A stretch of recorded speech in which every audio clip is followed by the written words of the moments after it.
Lavender Town Syndrome. The phenomenon of the Lavender Town tone is a legend that involves a bizarre state of medical cases and deaths from around the country that have been connected to the Pocket Monsters or Pokemon series of games, in particular, the first two games of that series, Red and Green. Although this event is largely unheard of due to disclosure laws for a company based in the Kyoto prefecture, there is a large amount of information that has been brought into the open by a number of dedicated individuals located at Seaki Ishitara, Issei Mushimura, and Seato Harano, whom this page is dedicated to. Thanks also goes out to Ano Kietara for providing images and anime gifs for the visual phenomena.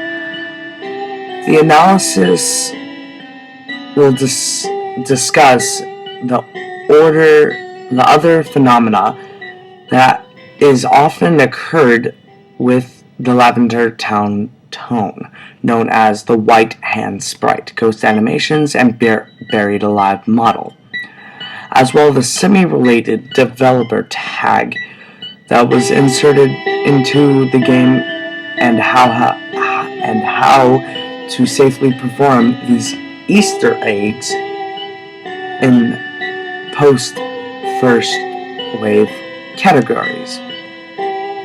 The first case of the Lavender Town tone and associated events were reported a few months later after the release of Pocket Monsters Red and Green for the handheld Game Boy video console. These video games were widely popular with children between the ages of 7 and 12, the core demographics, which was no doubt one of the reasons why the Lavender Town tone had the level of severity that it did. In the game, the player takes on the role of a trainer whose task is to capture and tame and train wild creatures called Pocket Monsters for battle. These games and the two newest additions to the series, Pocket Monsters Gold and Silver, an anime, manga, figurine set, collectible card game, and home console games have resulted in the Pocket Monsters becoming a multi-billion-dollar franchise. In one part of the game, the trainer comes to a small, out-of-the-way place called Lavender Town. This town is the smallest hamlet in the game, aside from the trainer's own hometown, and possesses very few services able to the trainer in every other city of the game. Instead, the location would be very unremarkable if it wasn't for the Pokemon Tower located there, a colossal building that holds the graves of hundreds of deceased Pokemon. It is theorized that because the location in the game, it has at least 200 children lost their lives and many more developed such illnesses and affections in effect. This doesn't even consider that the vast waves of unreported illnesses or deaths whose cause went unnoticed. It was not until summer of 1996 that the cases that would eventually become linked to the Lavender Town tone began to surface. The earliest record of acknowledgement of the effect of Lavender Town tone that the author could find came from the Imperial report made in June 1996 by the company Game Freak Incorporated, which was then leaked by one of its former employees, Mr. Sato Horino.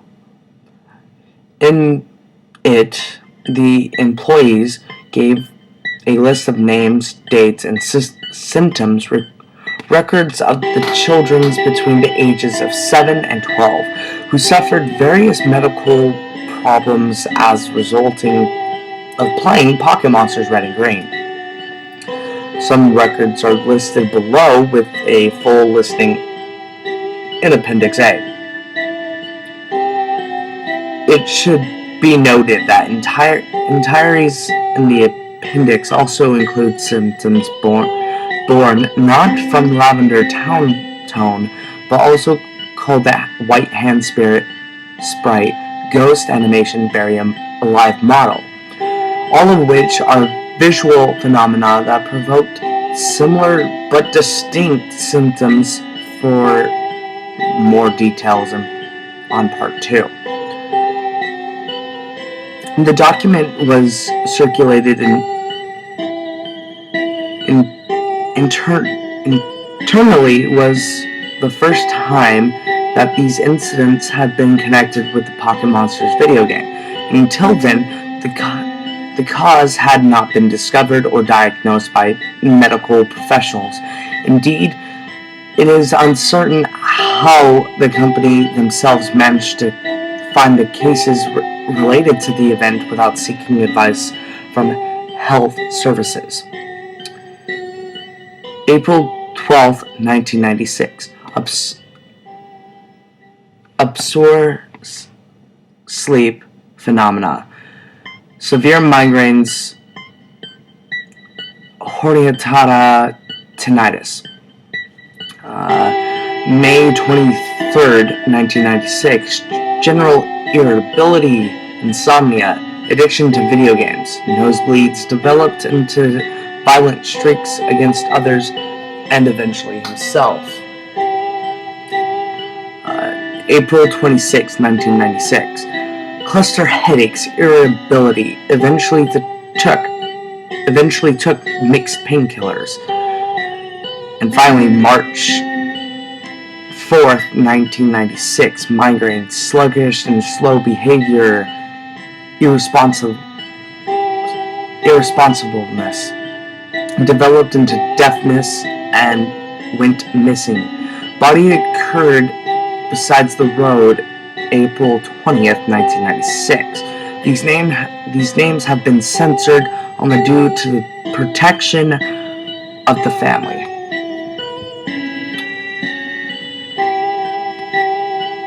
The prominent symptoms related to what would now known as the Lavender Town tone include headaches, migraines, nosebleeds, bleeding from the eyes and ears, mood swings, and irritability, addiction to games, unprovoked violence, withdrawal, and irresponsible behavior, and in approximately 67 cases, suicidal tendencies. However, these symptoms only manifested in children between the ages of 7 and 12 years old, who had reached the area in the game known as Lavender Town.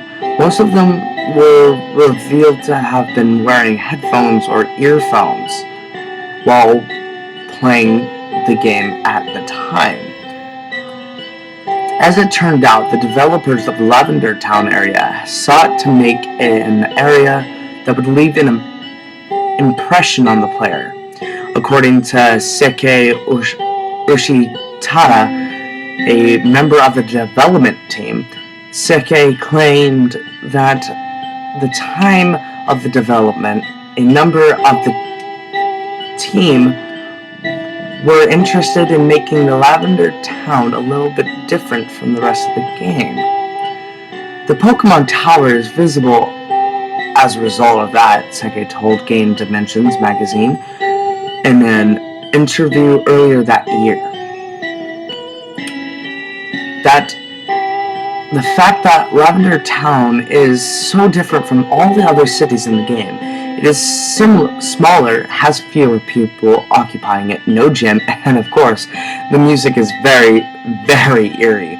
In fact, the first version of the game, we were told to slightly change the song played in the background of Lavender Town because our manager told us it would make children upset. The music wasn't. Subsequent versions is different. Either Sake was unaware of the full impact of this Lavender Town tone, or was vastly under exaggerating how upset the children would get. No more is said of the music in the article, but the mentions of Lavender Town, other macabre features, is what Sake failed to disclose. The Game Dimensions magazine was that the music was the first wave release of Pokemon Red and Green. It was formulated out in an experiment in binaural beats, using slight different frequencies of sound. Each frequency played in one ear through the earphones or headphones, and various psychological effects can be included upon the listener. The most versions of the first wave releases, this resulted in the player feeling uneasy, apprehensive, and mildly disturbed. However, for upwards of 200 children, it provoked a variety of disturbances in the brain, went undetected purely because it was undetectable by fully developed human ears. Instead, only children fell victim to these tones, resulting in psychological and physiological problems that in some cases led to death, many of which were suicides.